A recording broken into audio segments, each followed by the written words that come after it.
asked Lauren, stepping forward, her face bright and eager.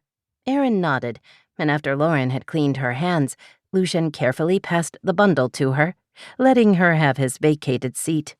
God, the look on Theo's face as he watched Lauren hold little Bella. What would it be like to feel that kind of love, that kind of devotion? He envied his brothers and what they'd found, all while knowing that it wasn't meant for him. He'd chosen a different path a long time ago, and there was no getting off it now. As if she could hear his thoughts, Erin's eyes locked on him, her head cocked. She passed Ari to Sebastian, and then stood and stretched. Her hair was in a messy ponytail. There were dark circles beneath her eyes, and she was wearing an old Dallas Longhorns t-shirt with not one, but 2 spit-up stains on it. She'd never looked happier. "You okay?" she mouthed, her eyes narrowing.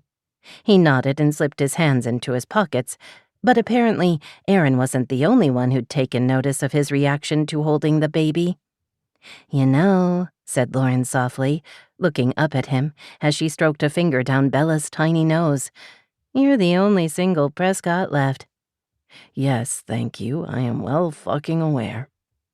The words were on the tip of his tongue, but he bit them back, instead going for levity. "True, but I do believe you're out of friends, Lauren." They laughed quietly at that, seeing as Sebastian and Max had each fallen for Lauren's 2 best friends. "And I'm not. Noah, Hudson, and Levi are all single," he said, diverting attention to their cousins.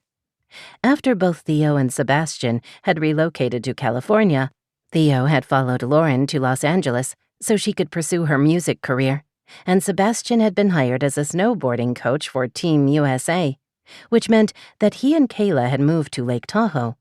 He'd been missing his brothers and spending a little more time with Noah, Hudson, and Levi to compensate.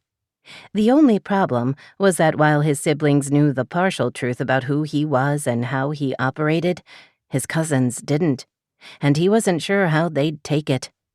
His phone began buzzing from his pocket. "Excuse me," he said, moving through the living room and into the kitchen, where he stepped out into the backyard to take his call. "Lucian, you're needed back in New York." Luca's voice was clipped, his tone urgent. "For? Salvatore just called in his favor." Lucian closed his eyes, swearing under his breath because he'd been hoping to stay in Dallas a day or 2 longer. Earlier that month, a reporter from the New York Times had published a damaging, libelous article about Max and Willa, one that had almost wrecked their relationship.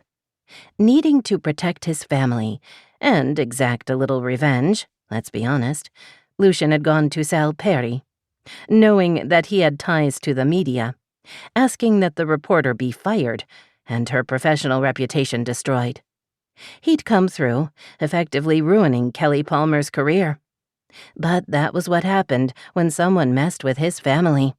There was a price to be paid. Always. "That was fast. What does he need?" "There are 2 businesses who don't want to pay for protection anymore. Sal wants you to come negotiate with them." He glanced down at his watch, doing a quick calculation as to how soon he could be back in Manhattan. "I'll be there by morning." He slipped his phone back into his pocket and pulled out his pack of Dunhills and a lighter. He'd just lit a cigarette, taking a long drag, when the door opened behind him and Erin stepped out. "I thought you quit," she said dryly, frowning at him. "It's a spectrum," he said, blowing out a stream of smoke. "Are you sure you're okay? You seem—" She trailed off, shaking her head. "Morose." "Morose? Who am I, Heathcliff wandering the moors?" She grinned and then snatched his cigarette, stubbing it out against the brick wall behind them. "These things will kill you." Of all of his siblings, Erin was the most in the dark about his life and the shades of gray in which he operated, even though he was close with her, being only 16 months older than her. But she had no idea that the occasional cigarette was far from the most dangerous thing in his life. His entire lifestyle was a health hazard. Several members of his family had asked him if he was in the mafia over the past few months, and he'd been telling the truth when he'd said he wasn't part of any organized crime family. He wasn't.